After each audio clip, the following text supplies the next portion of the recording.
Good morning. I was watching NBA playoffs with my nephew last night, and he's a junior in high school. We're talking about his friends going to college, and one of his best friends is a golf phenom, and he's been that way for several years now. And he committed to Virginia Tech. He's very excited.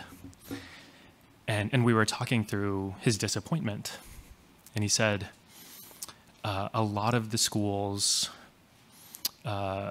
he went and visited, he liked the teams, and they ultimately turned him down with the phrase, he wasn't a good fit. Now, he will be the first turbaned Sikh to play NCAA golf. So he's still excited, but there's something in there that's also heartbreaking. About 6 years ago, the same kid, when he made it onto the national stage, said something to me that really resonated. He said, we were talking about him potentially going pro, and he said, I can't. And I said, why not? Of course you can, like the possibility. And he said, well, I wear a turban. How can I go pro? I said, first of all, this is golf. What difference does it make? But there's something really powerful about what he could imagine for himself, what he could dream as a kid. He was 12 then. And I dismissed it. I mean, I had felt the same thing as a kid, but you grow older and you say, okay, we can break these barriers. And you also forget. And here he comes back to me last night and he says, it was true. I mean, he didn't say that, but I remember that conversation from when he was a kid. And it is true. And we know that.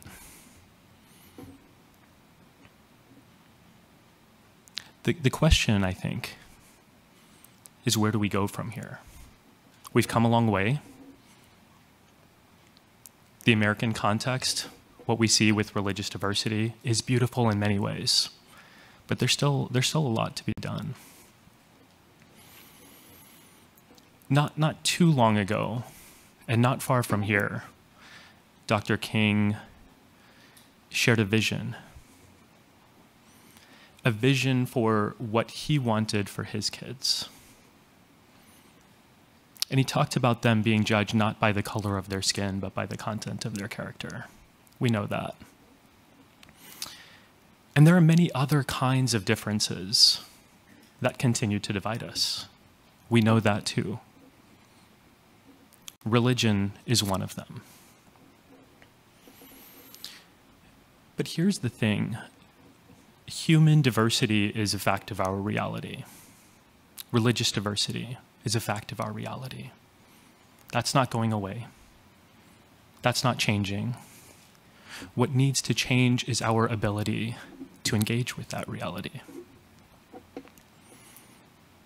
Audre Lorde has this insight that when I first encountered it, it really resonated with my worldview as a Sikh. But when you're raised in a tradition, you kind of take things for granted, and then someone cool says the same thing. You say, okay, I get it. So Audre Lorde says, it's not our differences that divide us. It is our inability to recognize, accept, and celebrate those differences. It's simple, right? It's not that profound of an idea.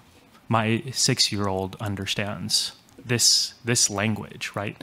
Our recognize, accept, and celebrate our differences. It's really simple. But sometimes the most profound insights are the ones that are the most simple. The most transformative moments in our lives are sometimes just reminders of what we already know, but have forgot to put into practice. So the challenge before us is, how do we build? As Ibu has asked us, how do we build? How do we create the conditions so that we can acknowledge, accept, and celebrate these differences? It's what Interfaith America has been doing, showing us for 2 decades. How we create the world that we want for our children. It's the work that so many of you in this room have been doing. Right, last night I was with my immediate family. This is chosen family, right? We're in this together. What we want for our kids is the freedom for them to be who they are. That's it. We want them to be happy. And part of that work is removing these obstacles that we've encountered and maybe we've forgotten, like the one of my nephew and his sports dreams. I want to close with just a brief reflection on what it means for us to be in this room together. When Jim opened about being in person and the energy, I mean, one of the things that I think many of us have forgotten over the years is what it means to journey together. We do this work on our own. We may have done it from our living rooms. We may be in our offices.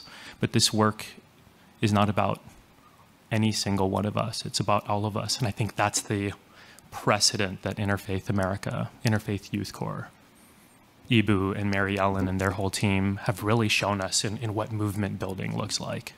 And that's why I'm grateful to be on this journey together with all of you. Thank you.